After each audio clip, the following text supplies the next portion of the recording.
这是个水袋，也是射牛的阴囊。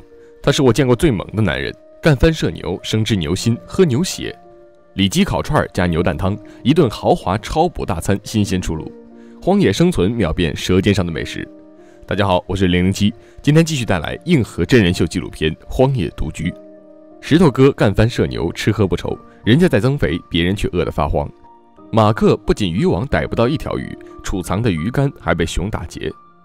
布置陷阱打猎，结果前脚捕兔，狐狸在后，陷阱里的兔子被狐狸偷了个精光。不知道该说幸运还是倒霉，陷阱来了个苏妲己，哦不，小狐狸。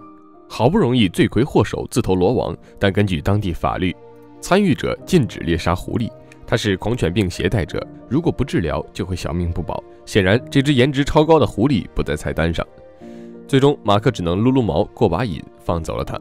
下一秒他就得到一只兔子和一条鱼。哟呵，这还是一只有道行的狐狸。马克从不相信因果报应，现在他觉得自己变成了一个虔诚的信徒。马克救狐狸，兔妹玩尾诱，原来颜值高真的可以救命啊！新的一天，新的冒险，兔妹出门检查陷阱，一只两只，看来今天是个好日子。哦不，当当当！兔兔们集体送温暖，一家4口就要整整齐齐。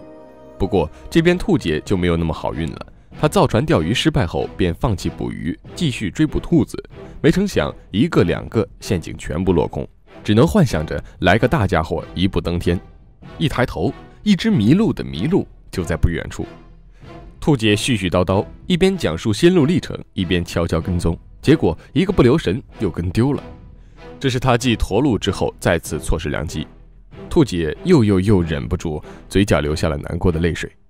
与兔姐相比，乔尔的食物储备还算不错，他有2周的鱼排，可以做1个月的口粮，吃饱喝足，生活娱乐时间到。继制作吉他后，他又有了新点子，他打算做一个饭碗，这样吃饭烧水2不误。晚上，帐篷外传来一阵奇怪的声响，乔尔急忙查看，发现一只狼獾正在偷吃。他没有马克逮熊的兴奋，也没有石头哥干牛的狠劲，只能大声驱赶，赶紧清点食物。就这么一会儿功夫，狼獾就吃了10块肉，1大半的食物储备没的了。乔尔前期王者调集青铜。北极的冬天，所有东西都想要你的食物。乔尔决定在庇护所的角落挖墙角建一个小冰箱，用木桩和云杉枝隔绝，填上雪，盖上盖子，一个简易的小冰箱大功告成。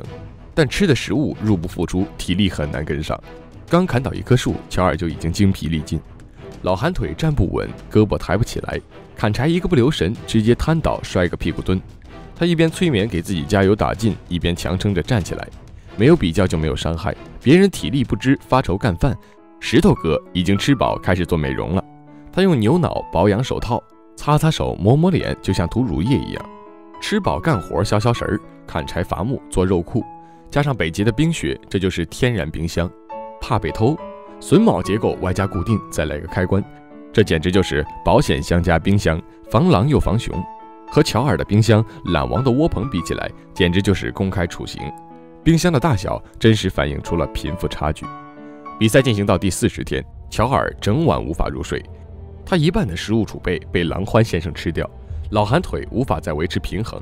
想起对妻子的承诺，一切要以安全为重。乔尔决定正式下班，带上小吉他回家和儿子唱歌去。同样思念儿子的还有马克，他决定给小 baby 做个小木马，生动形象，就是前脚断了，需要重新粘合。这难道就是传说中的马失前蹄？可不是什么好兆头。果不其然，下一秒马克就不小心烧了避难所。地处荒野，前有木头后没水，马克眼看着火越烧越旺，一夜回到解放前，这下真马失前蹄了。比赛进行到1/4，4人退赛，一个洗澡丢了打火石，一个扭伤膝盖，一个胃痉挛，加上一个老寒腿，场上还剩6人：杀牛的石头哥，火烧避难所的马克，爱哭的兔姐和爱喝风的兔妹，懒王乔，印第安人阿莫斯。兔姐能哭到第几集？马克又是否能够力挽狂澜？关注我，下期更精彩。